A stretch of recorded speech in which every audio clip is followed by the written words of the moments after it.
Глава 956. Неожиданная выгода. Это сверкающий огненный камень, вы должны проверить его, белый силуэт передал коробку Ханьле. Ханьле взял коробку и открыл ее, увидев бледно-желтый драгоценный камень, сияющий слабым фиолетовым светом. Его блеск слепил глаза. В глазах Ханьле вспыхнул синий свет, и он стал осматривать камень. Затем он зажал камень между пальцами, внимательно осматривая его. Пока Ханьле со спокойной внешностью осматривал сверкающий огненный камень, белый силуэт был полностью потрясен. Он не мог долго смотреть на этот драгоценный камень, но этот неизвестный культиватор рассматривал его в течение столь продолжительного времени. Неплохо. Это драгоценный камень высшего качества.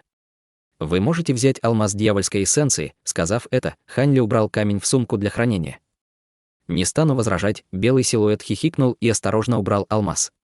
Затем он взглянул на другой алмаз и сказал жадным тоном: «Итак, если больше нет желающей приобрести алмаз, я готов купить его по высокой цене или обменять на другие редкие материалы. Я готов удовлетворить ваш спрос». Кто сказал, что ни у кого нет материалов на обмен? У меня есть кусок элементного нефрита. Подождите, этот предмет мой. Я запрещаю что-либо делать с ним. Как только белый силуэт закончил говорить, из толпы наперебой послышались голоса культиваторов, мужчины и женщины. Мужской голос был низким и твердым, а женский — гладким и сладким. После этого полоски черного и серебряного мелькнули к Ханьле. В этот момент остальные культиваторы стали перешептываться между собой. В то время как лишь немногие знали о сверкающей огненном камне, элементный нефрит был чрезвычайно известен в мире культивации как высокоранговый материал для закаливания нефритовых магических сокровищ. Однако этот материал был невероятно редким и появлялся в мире культивации только раз в 500 лет. Теперь, когда кто-то сказал об этом, многие завидовали и были шокированы. Оказалось, что эти культиваторы обладали такими редкими сокровищами, но не хотели их раскрывать. Когда белый силуэт услышал голос мужчины, он изменился в лице, хотя и был скрыт туманом света, окружавшего его. Черная фигура проигнорировала серебряную полоску света, которая прибыла первой, и уставилась на белый силуэт, решительно сказав: «Второй старейшина я, как вы смеете нарушать правила обмена, чтобы заполучить алмаз дьявольской эссенции?»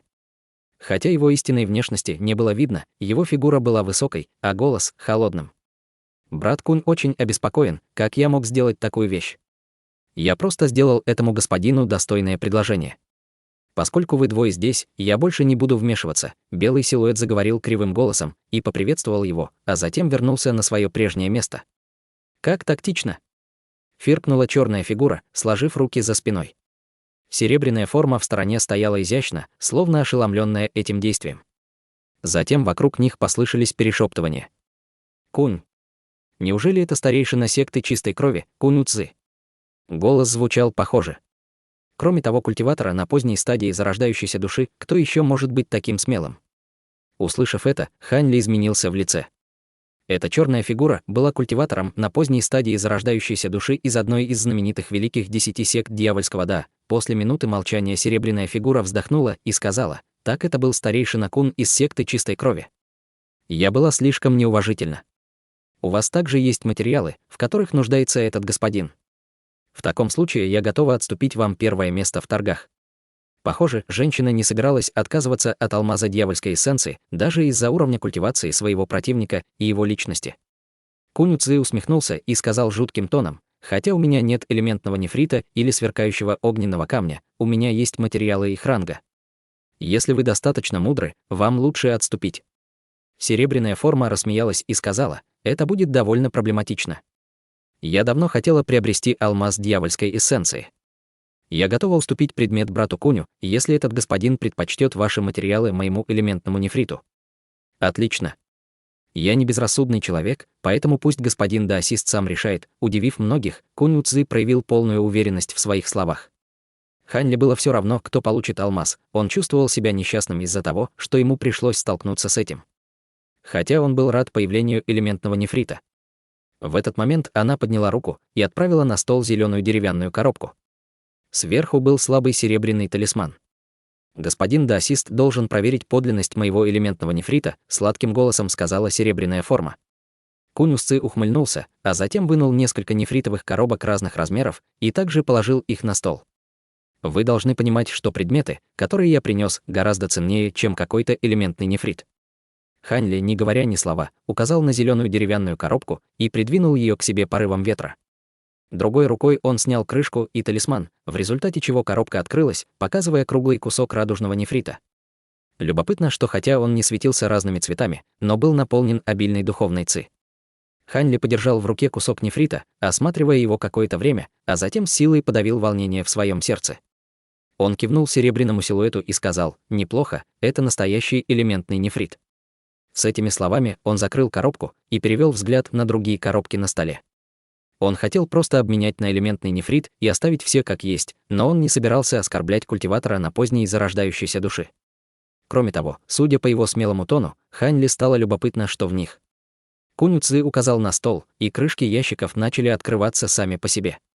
Фениксовая древесина, камень сосредоточения души, бесконечный цветок. Прежде чем Ханьли смог узнать все, что было внутри, наблюдательные культиваторы из толпы начали называть предметы в коробках, и большинство из них заставляли культиваторов дрожать от нетерпения.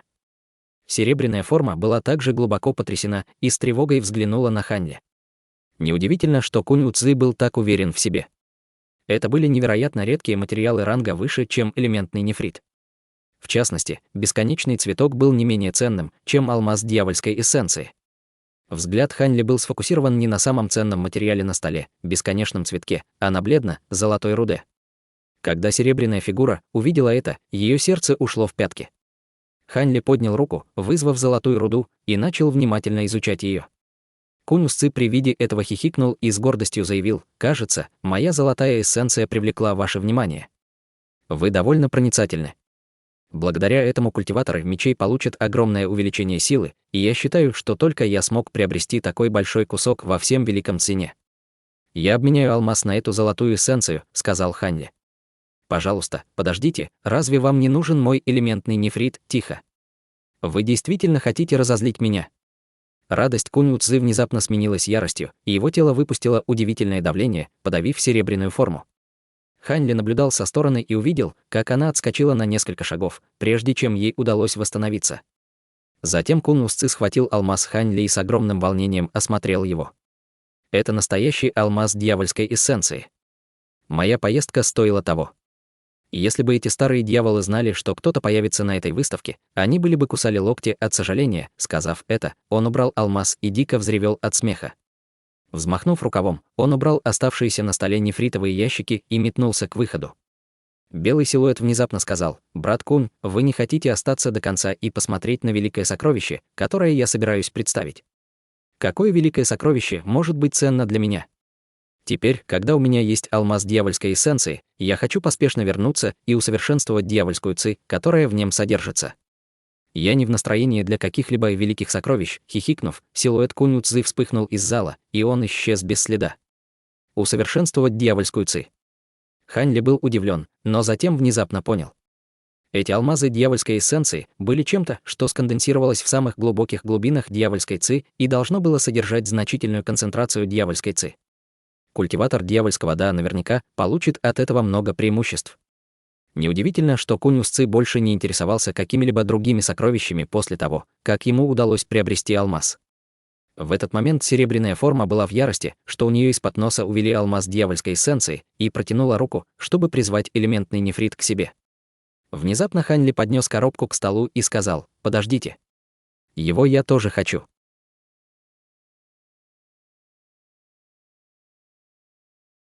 Глава 957. Печать разрушения гор. Что это значит? Холодным тоном прозвучал голос серебряного силуэта. Остальные культиваторы при виде этого встревожились. Ханьли слегка улыбнулся и, держа руку на коробке, похлопал по сумке для хранения, достав другую нефритовую коробку.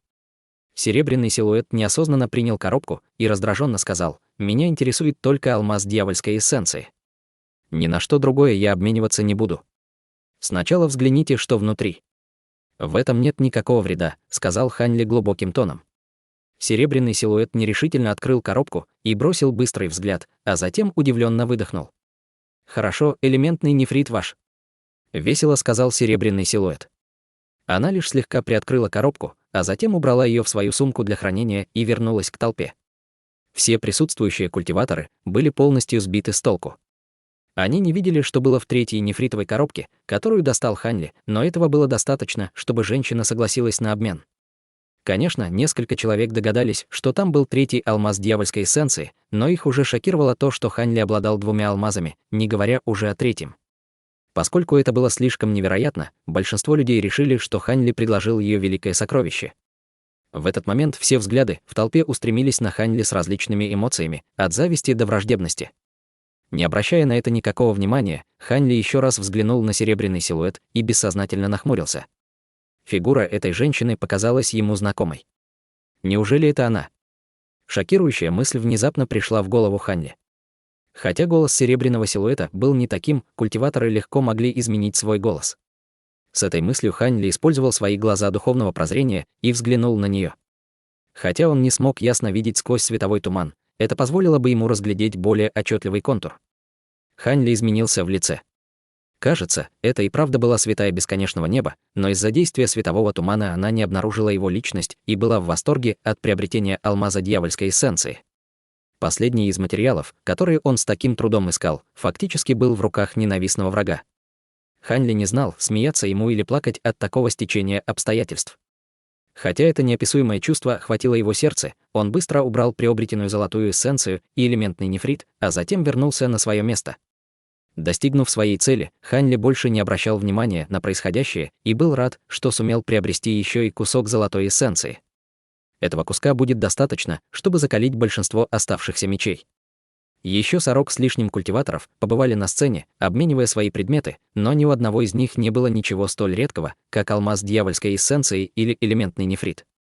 Таким образом, большинству посетителей было скучно, и все происходило в спешке. В конце концов, последний культиватор закончил обмен и вернулся на свое место. Затем белый силуэт дважды хлопнул в ладоши и сказал: «Поскольку господа даосисты уже завершили свои торги, начнем аукцион за последнее сокровище этой встречи, предмет, который поистине изумителен». С этими словами два культиватора появились у входа в зал. Удивительно, но эти двое не использовали талисманы сокрытия, раскрывая их настоящую внешность. Толпа взбудоражилась, поскольку большинство из них узнало их обоих. Это были пожилой человек с черной рукой на ранней стадии зарождающейся души и мужчина среднего возраста с квадратным лицом на средней стадии. Это были старейшины императорского клана Е, которые обычно общались с посторонними. Казалось, только несколько культиваторов понимали, что происходит. Они получили информацию о сокровищах, которые появятся в торговом зале, и их настроение заметно улучшилось. В этот момент мужчина средних лет подошел к столу в центре зала и кивнул белому силуэту. Затем он повернулся лицом к толпе и медленно сказал: «Буду краток.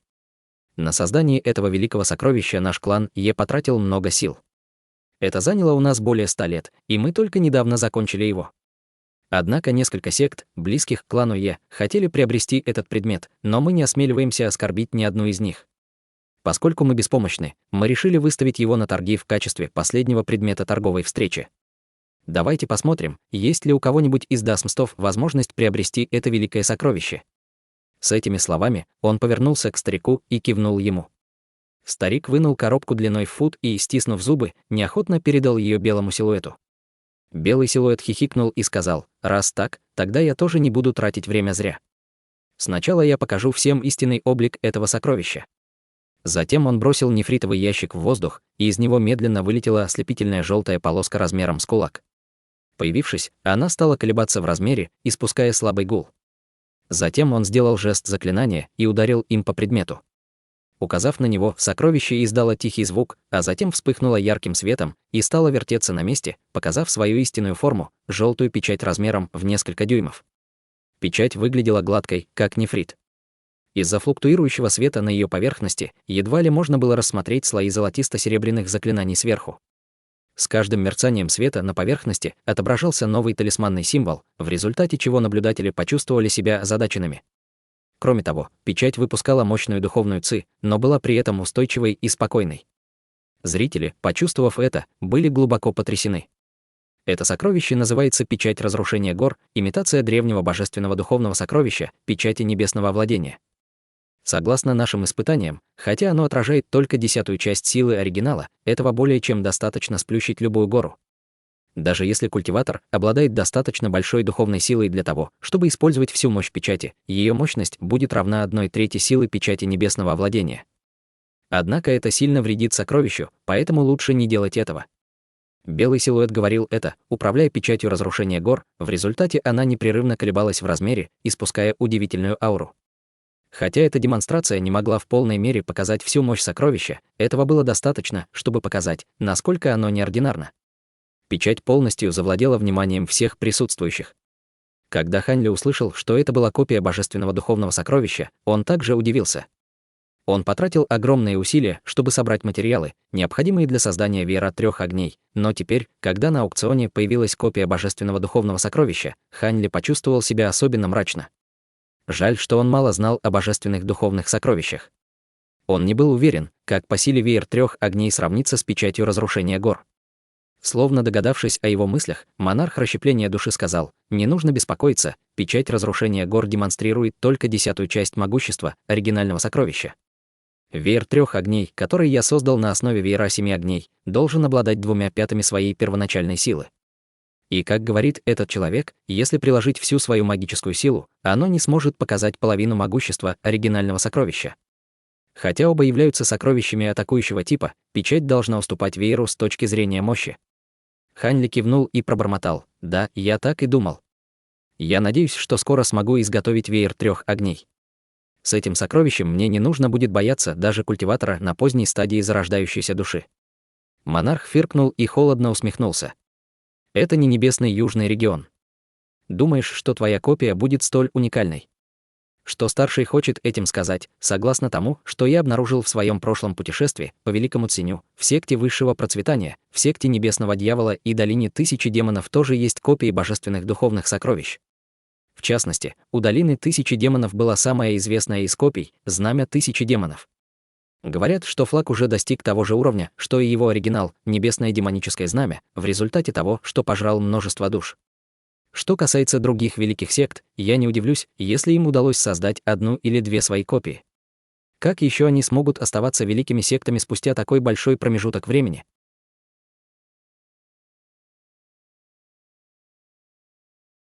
Глава 958. Встреча с высшим демоном. Немного подумав, Ханьли признал, поскольку благородный клан, такой как клан Е, способен создать копию божественного духовного сокровища, нет ничего удивительного в том, что великие секты тоже могут это сделать. Бессмысленно отрицать это, кисло сказал монарх расщепления души, несмотря на то, что это точные копии, они также изготовлены из редких материалов. Я считаю, что большинство этих материалов исчезли в этом мире, и собрать их было трудно. Кроме того, разве у тебя нет настоящего божественного духовного сокровища? Если ты сможешь полностью его использовать, в этом мире никто не сможет противостоять тебе». Услышав это, Ханьли криво усмехнулся: «И если бы это было так просто? Это останется пустой мечтой, если я не смогу достичь стадии божественной трансформации. Но если я достигну этого уровня, я смогу править миром смертных и без небесного котла». Монарх расщепления души усмехнулся и больше ничего не сказал. Как только появилась печать разрушения гор, в зале воцарилась тишина. Белый силуэт мог почувствовать давление толпы и больше не стал задерживать объяснения. Слегка кашлянув, он стал описывать условия приобретения печати. Клан Е уже подготовил список предметов, которые он желает. Тот, кто сможет передать большинство этих материалов, сможет приобрести это сокровище. Конечно, если стоимость самой высокой сделки будет недостаточной, сделка отменяется. Клан Е также согласен обменять сокровище на 3 миллиона духовных камней. Услышав это, большинство присутствующих культиваторов были обеспокоены, но никто не высказывал никаких возражений. Хотя это количество духовных камней и составляло большую часть богатства, которым обладала секта культиваторов среднего размера, это действительно была низкая цена за такое сокровище. Когда начался аукцион, было более чем вероятно, что ставки превысят минимум в несколько раз. Когда Ханьли услышал условия, он почувствовал, как его сердце содрогнулось от странной мысли в его голове. Если бы он вынул свой последний алмаз дьявольской эссенции, он мог бы приобрести значительное количество духовных камней. Однако, это бы было все равно несопоставимо. Он немного исследовал самое известное сокровище дьявольского Да — клинок дьявольского дракона. Оказалось, что только один из них мог быть усовершенствован, и это было в древние времена. Говорилось, что некоторые дьявольские культиваторы могли убивать культиваторов стадии божественной трансформации с помощью этого сокровища, и что его мощь не уступала божественным духовным сокровищам. Поскольку клинок дьявольского дракона был магическим сокровищем, у него был огромный потенциал, но его нельзя было закалить одним-двумя алмазами дьявольской эссенции. Даже в этом случае дьявольский культиватор мог значительно увеличить уровень своей культивации, поглотив чистую дьявольскую ци алмаза. Как только эти случайные мысли появились в его голове, старик достал нефритовый листок со списком материалов и начал читать их вслух. Хотя его голос был тихим, все в зале могли ясно слышать его. Услышав список, Хань Ли стал равнодушным и больше не собирался сражаться за сокровище. Дело было не в том, что его не соблазняла мысль приобретения этого сокровища, просто он знал свои пределы. Как одинокий культиватор, как он мог бы сравниться с огромным богатством великих сект империи Цзинь? Даже целое состояние меньшей секты не могло рассчитывать на конкуренцию. Выслушав список предметов, которые они хотели обменять, Хань Ли убедился, что клан Е не был готов продать печать разрушения гор на этом аукционе, поэтому они воспользовались давлением со стороны различных сверхдержав, чтобы продать предмет. Хотя старик не произносил названия таких редких материалов, как элементный нефрит или золотая эссенция, но запрашиваемые им предметы были не только необычными, но и необходимыми, большие секты всегда сохраняли их на запас. Похоже, что клан Е планировал нанести поразительный удар по этим сектам. Подумав об этом, Хань Ли встал и направился к транспортной формации в зале. Это действие вызвало немало внимания и недоумения, поскольку многие культиваторы обратили на него внимание после того, как он выдал 2 алмаза дьявольской эссенции. Хань Ли не обратил на это внимания и продолжил свой путь. Но как только он собирался войти на транспортную формацию, он услышал знакомый голос: «Господин даосист Хань, ты хочешь уйти прямо сейчас?» Старик Фу послал ему передачу голоса. Хань Ли остановился и ответил: «Я привлек к себе слишком много внимания. Будет лучше, если я уйду сейчас, но это не значит, что я забыл о нашем уговоре. Если тебе не к спеху, то как насчет того, чтобы поговорить об этом через несколько лет после того, как я закончу усовершенствование сокровищ? Мое дело совсем не срочно». Однако брат Хань очень скрытный. У меня не было ни малейшего понятия, что ты обладаешь чем-то столь же драгоценным, как алмаз дьявольской эссенции. Неудивительно, что секта рассеивающаяся инь преследует тебя. В любом случае, давай встретимся через 4 года в префектуре Чаюнь, провинции Наньцзян. В то время я позабочусь о том, чтобы другие господа даосисты встретили меня на горе 2 скорпионов. Я гарантирую, что, хотя этот вопрос потребует некоторых усилий, ты получишь хорошее вознаграждение. 4 года. Этого времени будет достаточно. Тогда и встретимся. С этими словами Хань Ли вошел в транспортную формацию и исчез во вспышке белого света. Спустя промежуток времени, за который можно выпить чашку, Хань Ли вылетел из подземного торгового зала, сделал круг в воздухе и направился на восток. Вскоре после ухода Хань Ли еще несколько культиваторов покинули торговую встречу, имея более или менее одинаковые мысли о их возможности приобретения печати разрушения гор. Большинство, однако, культиваторов решили остаться. В конце концов, должно было быть еще больше редких материалов, наряду с жесткой конкуренцией. Быстро пролетев 500 километров, он прошел мимо близлежащей горы и услышал странный крик своего меча. Хань Ли изменился в лице и остановился. Он глубоко вздохнул и резко огляделся, выпустив десятки золотых летающих мечей были одновременно, которые тут же облетели его с огромной скоростью. В его глазах вспыхнул голубой свет, и он уставился на пустое место, сказав холодным тоном: «Я вижу тебя. Нет смысла прятаться, выходи». «Хех. А ты очень умён». Как и следовало ожидать от культиватора, который убил мою главную душу. С того места, где стоял Хань Ли, вспыхнул черный свет, раскрывая юношу, похожего на него. На нем была лазурная одежда и спокойное выражение лица, но в его глазах сверкал тусклый черно-фиолетовый свет сиял. При виде этого человека у Хань Ли кровь застыла в жилах, несмотря на то, что он уже предвидел это. «Так это ты? Почему ты ищешь меня?» Осмотрев Хань Ли, он лениво сказал: «Кажется, ты уже знаешь, кто я. Я не ожидал найти тебя так быстро. Мне очень повезло». Хань Ли сказал спокойным тоном: «У тебя 2 моих меча. Я должен был быть полным дураком, чтобы не знать, кто ты. Точно, твои летающие мечи здесь». Фрагмент души высшего демона поднял руку и показал 2 маленьких меча, которые яростно дрожали. Они пытались вернуться в Хань Ли изо всех сил, но слой черной нити прочно удерживали их на месте. «Твои летающие мечи обладают достаточной чувствительностью, чтобы предупредить тебя». Лицо Хань Ли стало угрюмым. Высший демон загадочно улыбнулся и сказал: «Если подумать, эти мечи были на самом деле изготовлены из убивающего зло золотого молниеносного бамбука. Остальные должны быть такими же, и их невероятно количество. Похоже, моя главная душа не погибла не просто так. Хотя я смог избежать уничтожения, из-за ее смерти я никогда не смогу полностью восстановить свой уровень культивации. Должен ли я поблагодарить тебя или убить тебя?» Хань Ли холодно улыбнулся в ответ: «Только не говори, что ты ждал меня здесь, чтобы просто поговорить». Высший демон посмотрел на 2 золотых меча в своей руке и сказал: «Тебе решать. Если ты скажешь, откуда у тебя столько золотого молниеносного бамбука, я, возможно, захочу тебя отпустить. Но я также могу пожелать получить ответ от твоей первичной души». Когда Хань Ли услышал это, его отношение осталось неизменным. Затем он прищурился и внушительно сказал: «Говорить о том, чтобы убить меня, и убить меня на самом деле — это 2 совершенно разные вещи. Если я правильно помню, ты был тяжело ранен в небесном южном регионе. Трудно поверить, что ты полностью восстановился за столь короткий промежуток времени, если сравнить твои способности со способностями главной души. Изначально я думал, что ты заговоришь, когда столкнешься со смертельной опасностью, но теперь очевидно, что нет».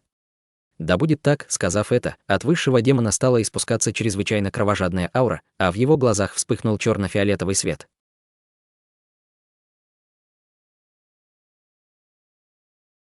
Глава 959. Бушующее дьявольское пламя.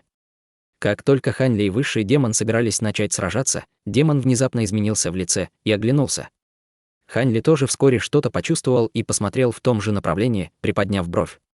Вскоре вдали вспыхнуло пламя, за которым последовала полоска света. Хань Ли был поражен, как быстро пламя перемещалось, издавая звуки шторма. Демон бросился в направлении пламени, окутав себя свирепой аурой, чтобы встретить приближающийся свет со зловещим блеском в глазах. В один миг полоска преодолела расстояние более 10 километров, обнажив монаха с растрепанными волосами. На лице монаха было строгое выражение, одна рука держала алую чашу для подаяний, а другая — метровый зеленый посох. Заметив Хань Ли и демона, он удивился, что у них было одно лицо. Монах посмотрел на них обоих и с улыбкой спросил: «Могу ли я спросить, кто из вас тот господин даосист, кто вышел из торгового зала?» Лицо Хань Ли зашевелилось, и он молча взглянул на него. Монах обладал культивацией средней стадии зарождающейся души и неординарными сокровищами, поэтому неудивительно, что он осмелится последовать за ним. Однако Хань Ли был не заинтересован в разговоре с ним, поскольку он не знал его намерений. Высший демон, увидев злоумышленника, он посмотрел в небо, сложив руки за спину, и проигнорировал его. Монах разозлился. С тех пор, как он вошел в среднюю стадию зарождающейся души и завладел его чашей кровавого огня и посохом змеиного дракона, все культиваторы его ранга относились к нему с большой любезностью. Но прямо сейчас эти двое не обращали на него внимания, несмотря на то, что у них был такой же уровень культивации. Лицо монаха исказилось. Что еще хуже, у них было одно лицо, и, похоже, они были заодно. Если бы он решил сразиться с ними, он не смог бы предсказать исход битвы, несмотря на свою уверенность. Таким образом, он насильно подавил свой гнев, начав планировать, как лучше их атаковать. Но прежде чем он смог придумать атаку, над горизонтом засияло еще 3 разноцветных полоски света, которые быстро приближались к ним. При виде этого монах был ошеломлен. Он смог преследовать Хань Ли, используя дополнительную способность для увеличения скорости. Но прямо сейчас было 3 неизвестных, которые были всего на шаг позади. Казалось, что будет трудно заполучить себе сокровища, но с этими вновь прибывшими ему не нужно будет сражаться с 2 этими культиваторами в одиночку. С этой мыслью монах изменился в лице и бросил на них зловещий взгляд. Словно чувствуя злые намерения монаха, высший демон пристально взглянул на него, а затем нетерпеливо посмотрел на приближающиеся полоски света. «Как хлопотно. Изначально я думал, что мне придется побеспокоиться только о тебе, но я и представить не мог, что за тобой придут еще люди. Раз так, начнем с него». Сказав это холодным голосом, тело высшего демона вспыхнуло черным светом и метнулось к монаху. Монах внутренне закричал в тревоге и мгновенно щелкнул по чашу для милостыни, выпустив облако алого пламени и образовав барьер вокруг себя. Затем темно-зеленый посох в его другой руке превратился в изумрудного водяного дракона и бросился навстречу полоске черного света. Водяной дракон выплюнул из пасти зеленый туман и яростно атаковал высшего демона, но в самый последний момент тело демона дрогнуло и исчезло. Воспользовавшись своим обширным боевым опытом, монах мгновенно поднял руки и сделал жест заклинания, выпустив несколько зеленых заклинаний в огненный барьер, защищающего его. Огонь вздрогнул и начал с удивительной силой кружиться вокруг монаха, превратившись в зелено-красный вихрь несколько сотен метров в высоту. Все еще чувствуя себя неловко, монах похлопал по сумке для хранения и достал еще одно защитное сокровище. Но прежде чем он смог активировать его, в 10 метрах от него промелькнуло черное пятно, за которым последовали две руки, покрытые черно-фиолетовым светом. В этот момент руки уже переместились в огненный барьер без малейшего сопротивления. Ах! Сердце монаха дрогнуло от этого взгляда, и он, не задумываясь, закричал, выпустив плотный слой золотого тумана изо рта. Он быстро сгустился в барьер перед ним, а его тело размылось в попытке увернуться. Раздался слабый взрыв. Золотой барьер, словно бумага, был разорван на части когтями демона и направился к дантяню монаха. Пронзив тело, когти яростно разорвали монаха на две части, наполнив воздух брызгами крови. Красная зарождающаяся душа вскрикнула и полетела на золотом мече, мгновенно переместившись на 60 метров от своего тела. Как только зарождающаяся душа засияла золотым светом, чтобы совершить очередное мгновенное движение, было уже слишком поздно. Позади него внезапно появилась пурпурная нить, которая тут же пронзила ее голову. Его разум был в огне, а вся его сила исчезла. В результате фиолетовая нить обмотала душу и вернулась в барьер красного огня. 3 полоски света, приближавшиеся к ним, были всего на расстоянии в км от произошедшего, поэтому они все видели своими глазами. Страх тут же наполнил их сердце, и они развернулись назад на большой скорости. Все они были культиваторами на ранней стадии зарождающейся души.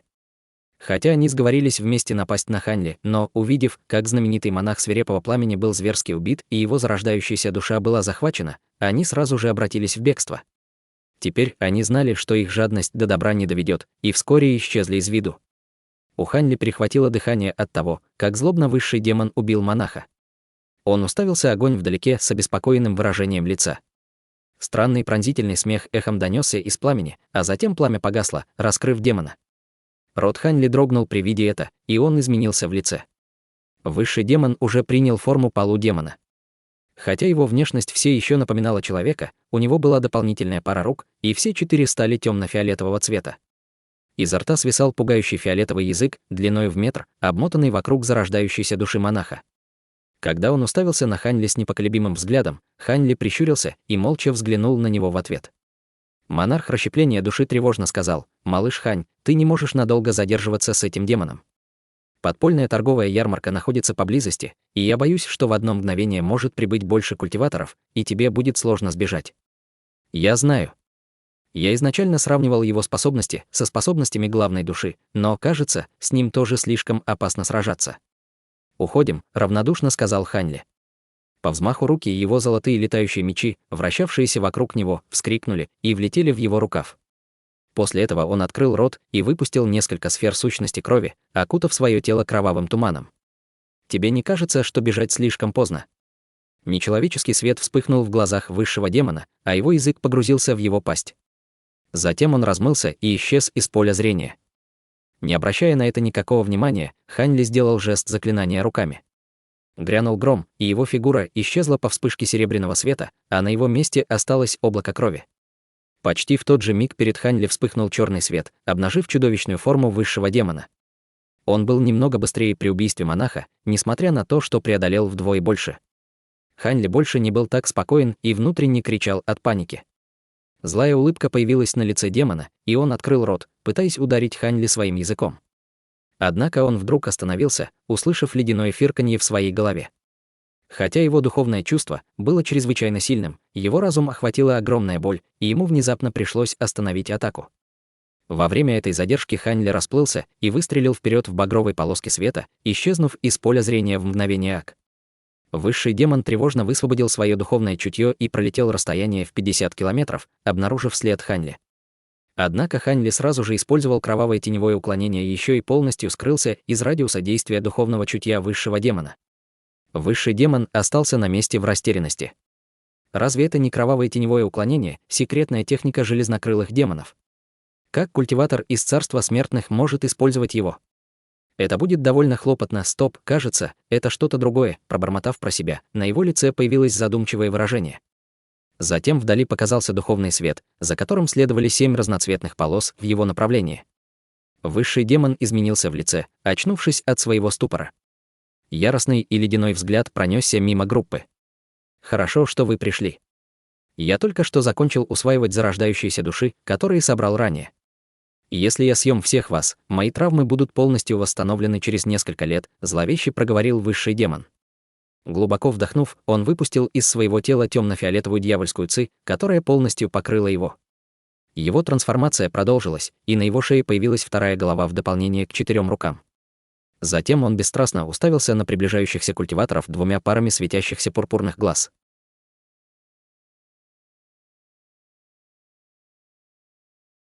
Глава 960. Секта Небесного Талисмана. Провинция Хуайюань была большой территорией в восточной части империи Цзинь. Большинство ее городов и поселков были построены на побережье, туда часто приезжали иностранные культиваторы, чтобы обменять различные материалы из демонических зверей на ресурсы для культивации из внутренних районов. Таким образом, рынки провинции процветали круглый год, а секты были чрезвычайно богатыми, пожиная огромные суммы духовных камней год за годом. Были и мелкие рынки неподалеку, но благодаря их удачному расположению, они также неплохо себя чувствовали. Деревня Кайцзян была небольшим городом в провинции, в 100 километрах от берега. Неподалеку была скромная гора высотой менее километра. В ней была слабая духовная вена, и едва ли ее можно было считать духовной горой. Хотя эта гора Тысячи Бамбуков была слишком непримечательной для крупных сил, она была домом для небольшой секты под названием Секта Небесного Талисмана. Казалось, что секта имеет самый низкий уровень в мире культивации, а ее членов насчитывалось чуть более 100 человек. Несмотря на плохое состояние секты Небесного Талисмана, она имела обширную и долгую историю. Десятки тысяч лет назад даосист Небесный Талисман, основатель секты, создал 3 тайных талисмана, чья сила потрясла весь Великий Цзинь, сумев поставить секту в один ряд с 10 великими сектами праведного Да. Хотя во время своего процветания она не была известна как величайшая секта и не имела древней родословной, в ней насчитывалось десятки тысяч членов, и она считала пиковой сектой провинции. Хотя секта Небесного Талисмана достигла больших высот в изготовления талисманов, их техники культивации были совершенно обычными, и только с помощью талисманов им удавалось достигать многого. Через несколько поколений после их взлета они пережили массовый спад. Со временем им едва удалось продолжить существование, передав несколько секретных техник изготовления талисманов. Помимо нескольких других культиваторов из небольших сект, там можно было встретить и высокоранговых культиваторов, которые их посещали. Таким образом, дежурные ученики часто оказывались без дела и предпочитали общаться друг с другом, а не культивировать. Однажды 2 культиватора стадии уплотнения ци при исполнении служебных обязанностей испустили удручающий вздох. Ученик мужского пола в его позднем подростковом возрасте пробормотал: «Старший боевой брат Ли, рынок действительно закроется». Хотя я только недавно вошел в секту, я слышал, что рынок 3 сущностей является источником почти половины нашего дохода. Как наша секта сможет продолжить свое существовать без доходов с рынка? Юноша лет 20, высокого роста, беспомощно сказал: «А что мы можем сделать?» Несколько дней назад секта Духового Ветра в последний раз уведомила мастера нашей секты о том, что либо наш рынок объединится с их рынком, либо они закроют его через 3 месяца. Они запугивают нас своей силой. Объединить рынки. Звучит вполне возможно, удивился молодой ученик. Возможно. Я слышал, как боевой дядя сказал, что после слияния нам будет не позволено вмешиваться в какие-либо дела. Секта Духовного Ветра будет просто давать нам 1000 духовных камней раз в год. Это меньше, чем треть того, что мы получаем в настоящее время, и этого недостаточно, сказала юноша постарше с негодованием. Младший ученик озадаченно сказал: секта Духового Ветра может быть более крупной сектой, но как может гора Золотого Тумана, долина Яркого Солнца или наша собственная секта согласиться на это? Рынок 3 сущностей — это то, что создали наши секты. Если бы мы объединимся, нам нечего их бояться.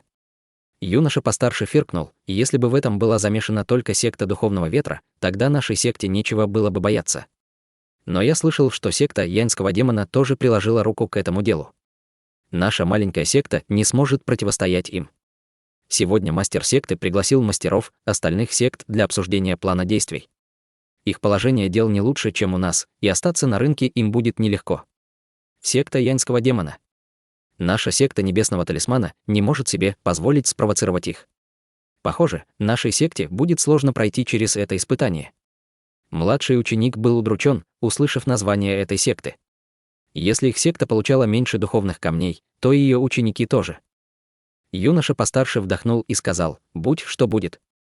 Это не то, с чем такие рядовые ученики, как мы, можем разобраться. Давай просто охранять гору как можно лучше. Если мы будем продолжать говорить об этом, и боевой дядя узнает, мы не только потеряем духовные камни духа, мы... А что это? Вдруг он посмотрел в небо и закричал от удивления.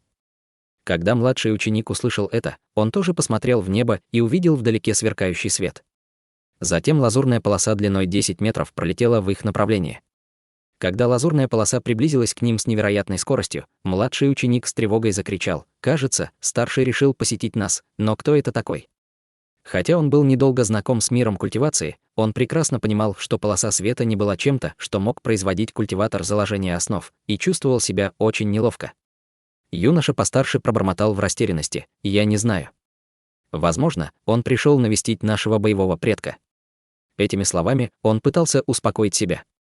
Вскоре над ними появилась лазурная полоска света. Словно увидев двух учеников, полоса света спустилась на землю и исчезла, явив перед ними юношу лет 20 в лазурных одеждах. Несмотря на свою обычную внешность, он обладал впечатляющей осанкой. Когда они встретились с ним взглядом, они почувствовали, как на них мощное давление. Прошло уже 4 месяца с тех пор, как Ханьли покинул подпольную выставку и сбежал от высшего демона. Он равнодушно спросил: «Это секта небесного талисмана горы Тысячи Бамбуков?» Почувствовав неизмеримый уровень культивации Ханьли, они вскоре определили, что этот культиватор был, по крайней мере, на стадии формирования ядра. Переглянувшись между собой, юноша постарше глубоко поклонился и сказал: «Да, старший. Я могу вам чем-нибудь помочь?» Ханьли кивнул и сказал: «Кажется, я нашел правильное место. У меня есть нечто, связанное с вашей уважаемой сектой, и хочу увидеть вашего мастера секты. Доложи о моем прибытии». «Да. Пожалуйста, подождите минутку, старший». Юноша постарше взволнованно вынул талисман передачи звука и прошептал несколько слов, а затем подбросил его в воздух. Затем талисман влетел вглубь горы, в полосе огненного света. Ханьли уже пронесся мимо маленькой горы своим духовным чутьем и стал спокойно ожидать. Хотя присутствовал слой ограничений, он смог рассмотреть гору. Осмотрев ее, он невольно нахмурился. Еще до своего прибытия сюда, он знал, что секта Небесного Талисмана была маленькой, но в секте было всего 100 членов, и он мог чувствовать только слабую ауру культиватора на ранней стадии формирования ядра. Как сказал ему старик Юнь в Призрачной области, секта была на грани вымирания. Конечно, Ханьли пришел сюда не только для того, чтобы вернуть технику создания талисмана подчинения души. Ходили также слухи о появлении нескольких ядовитых драконов в провинции Хуайюань. Вскоре за двумя привратниками появилось мерцание желтого света вместе с 30-метровыми воротами, за которыми появились 3 культиватора, идущие бок о бок. Они прошли мимо 2 стражников и были потрясены, увидев Ханьли. Старик в желтой одежде быстро шагнул вперед и глубоко поклонился ему, с уважением проговорим: «Мы польщены тем, что великий старший посетил нашу скромную секту. Я Юэчжэнь, мастер секты Небесного Талисмана. Надеюсь, вы не обидитесь, что я не смог вас поприветствовать заранее». Хотя он не мог видеть истинную культивацию Ханьли, будучи мастером секты, у него был большой опыт, и он встречал много культиваторов зарождающейся души, поэтому он знал, что означает мощная аура Ханьли. Он невольно почувствовал страх в глубине души. Такой мощный культиватор мог с легкостью уничтожить такую маленькую секту, как их. Трудно было сказать, принесет ли его визит несчастье или добро. Исходя из талисмана передачи звука, он изначально полагал, что это культиватор формирования ядра. Поэтому он призвал единственного старейшину секты на стадии формирования ядра подойти к воротам вместе с ним, но теперь он увидел, насколько это бессмысленное действие. При виде их напуганного вида Ханьли невольно рассмеялся. «Не нужно беспокоиться, потому что у меня нет злых намерений. Я пришел сюда, чтобы вернуть то, что мне доверили». Услышав это, Юэчжэнь почувствовал, как его сердце расслабилось, и взволнованно сказал: «Этот младший немного растерялся, но давайте не будем говорить здесь. Пожалуйста, пройдите в мою резиденцию, там мы сможем продолжить дискуссию». Подумав немного, Ханьли кивнул. «Да, это подходит. Это не то, что можно объяснить несколькими словами. Тогда я приветствую вас, старший». Юэчжэнь обрадовался и поспешно отошел в сторону, с уважением пропуская Ханьли войти первым. Ханьли не отказался от этой почести и вошел. С торжественным выражением за ним послушно последовали другие культиваторы. Лес Тысячи Бамбуков был не очень большим, поэтому они быстро достигли зданий на вершине горы. Ханьли и мастер секты вошли в главный зал. К его удивлению, в зале уже сидели 2 культиватора среднего возраста. Они испуганно встали, почувствовав уровень культивации Ханьли, и поспешно поклонились. Хань Ли махнул рукой, чтобы они сели обратно, но они не смели и остались стоять. Юэчжэнь, извиняясь, сказал: «Господа даосисты, это гость секты. Поговорим о наших делах в другой раз». «Хе-хе, мы гордимся вашим присутствием, старший». «Пожалуйста, продолжайте, верно, мы сейчас уйдем». Два культиватора быстро проняли происходящее и выразили восхищение, а затем поклонились и вышли из зала. Затем снаружи вспыхнул белый свет, и влетела бесцветная полоска света, обнажив старика в белой одежде. Когда Юэчжэнь и остальные увидели его, они поспешно отдали честь и улыбнулись. «Приветствуем, боевой дядя Вень».